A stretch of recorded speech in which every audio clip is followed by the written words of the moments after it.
पेन्शनधारकांसाठी आनंदाची बातमी आहे. 30 सप्टेंबरची डेडलाईन आहे. 50% पेन्शन मिळणार. तर सरकारी कर्मचाऱ्यांच्या बाबतीत सरकारकडून एक महत्वपूर्ण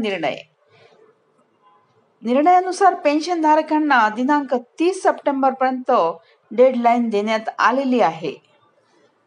आता ज्या कर्मचाऱ्यांना राष्ट्रीय पेन्शन योजना लागू आहे अशा कर्मचाऱ्यांना नवीन UPS मीन्स युनिफाईड पेन्शन योजना लागू करण्याचा निर्णय घेण्यात आला आहे. तसेच नवीन युनिफाईड पेन्शन योजनेचा विकल्प देण्यासाठी 30 जून 2025 पर्यंत मुदत दिली होती. सदर मुदतमध्ये नव्याने वाढ करून दिनांक 30 सप्टेंबर पर्यंत सदर पेन्शन योजनेचा विकल्प निवडता येणार आहे. यामध्ये NPS अथवा UPS यापैकी एका पेन्शन योजनेचा विकल्प कर्मचाऱ्यांना निवडावा लागणार आहे.